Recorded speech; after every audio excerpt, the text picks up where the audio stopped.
warahmatullahi wabarakatuh. Bagaimana kabar kalian?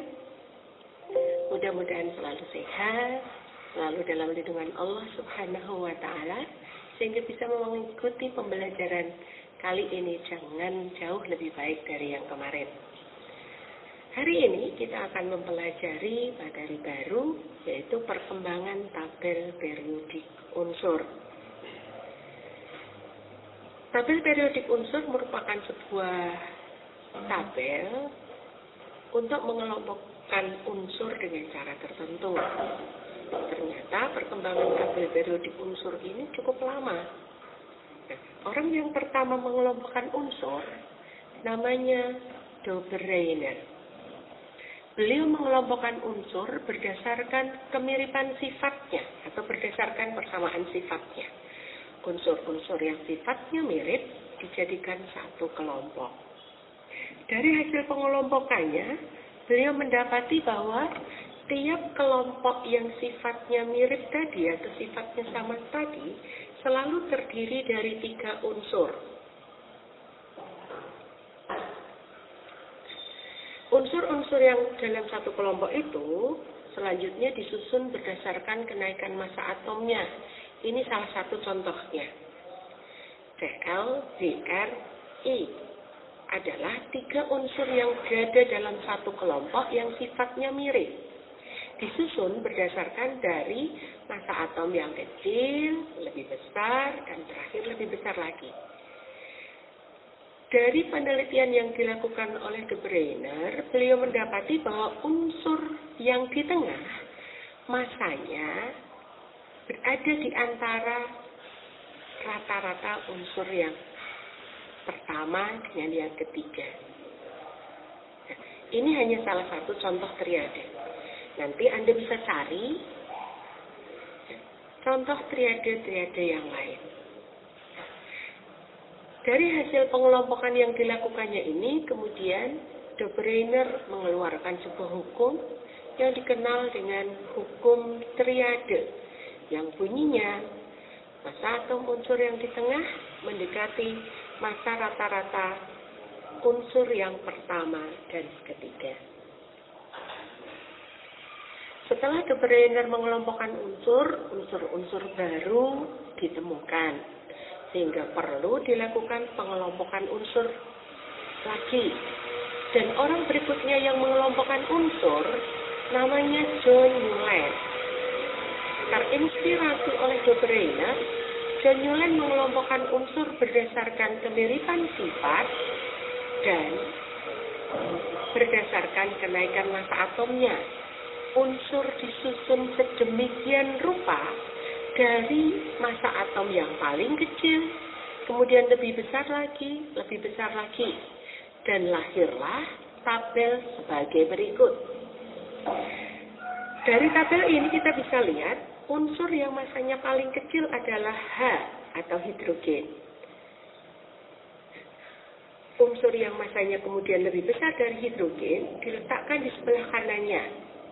Yang lebih besar lagi di sebelah kanannya. Begitu terus. Dan setelah mencapai 7 unsur yang dia susun, unsur yang massanya menduduki urutan ke-8 ternyata sama dengan unsur yang pertama.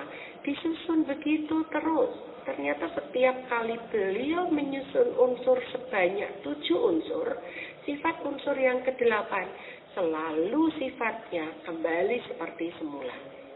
Oleh karena itu kemudian John Newland mengeluarkan hukum yang disebut hukum oktav. Hukum oktav berbunyi, sifat unsur akan berulang pada unsur yang ke-8. Artinya, sifat unsur yang ke-8 mirip dengan yang pertama, unsur yang ke-9 mirip dengan unsur yang kedua, dan seterusnya.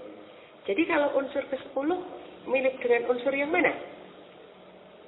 Nah, paham kan ya? Nah, oke, sekarang kita akan lanjutkan. Orang yang berikutnya melakukan pengelompokan unsur namanya Mendeleev. Mendeleev melakukan hal yang sama persis dengan yang dilakukan oleh Newland, yaitu menyusun unsur berdasarkan kenaikan massa atomnya dan juga berdasarkan kemiripan sifatnya. Unsur-unsur ditata sedemikian rupa seperti yang dilakukan oleh John Newland dan menghasilkan tabel periodik. Tabel ini disebut sebagai tabel periodik Mendeleev. Mendeleev mempublikasikan 2 kali tabel periodiknya. Yang pertama dipublikasikan tahun 1869. Karena merasa tabelnya belum sempurna, maka kemudian Mendeleev melakukan penyempurnaan. 2 tahun kemudian, Mendeleev mempublikasikan tabel periodik yang sudah direvisi, yaitu tahun 1871. Tabelnya seperti ini. Dapat kalian lihat dalam tabel ini terdapat beberapa tempat kosong. Tempat kosong ini sengaja diperuntukkan bagi unsur-unsur yang ketika itu belum ditemukan dan Mendeleev mempunyai keyakinan bahwa suatu hari nanti unsur itu pasti akan ditemukan. Nah, sehingga tabel periodik Mendeleev diketahui mempunyai beberapa kelebihan. Nah, nanti tolong dicari ya, apa saja kelebihan tabel periodik Mendeleev. Nah, sejalan dengan perkembangan waktu, tabel periodik Mendeleev makin lama makin komplit. Tapi, selain tabel periodik Mendeleev mempunyai kelebihan, tabel periodik Mendeleev juga mempunyai kelemahan. Salah satunya, ada beberapa unsur yang posisinya terbalik. Jika unsur itu disusun dari kiri ke kanan menurut kenaikan massa atomnya, maka unsur yang di sebelah kanan massa atomnya mestinya selalu lebih besar daripada sebelah kiri. Tetapi di beberapa tempat Mendeleev membaliknya. Ada unsur yang posisinya di sebelah kanan tapi massanya lebih kecil. Adanya kelemahan ini mendorong para ahli untuk berpikir lebih keras lagi. Unsur-unsur baru juga terus ditemukan. Sampai dengan Mendeleev menyusun tabel periodiknya, ketika itu para ahli masih berpikiran bahwa sifat unsur berhubungan dengan massa atomnya. Tapi suatu saat ditemukanlah unsur yang massanya sama dengan unsur lain, tetapi sifatnya berbeda. Dari sini para ahli kemudian mulai berpikir, sifat unsur tentu tidak berhubungan dengan massa atomnya, karena ada yang massa atomnya beda, sifatnya kok sama, tapi ada juga unsur yang massanya sama, sifatnya beda. Orang yang berhasil kemudian mencari jawaban atas itu namanya Henry Moseley. Henry Moseley mendapati bahwa sifat unsur ternyata tidak dipengaruhi oleh massa atomnya, tetapi lebih dipengaruhi oleh nomor atomnya.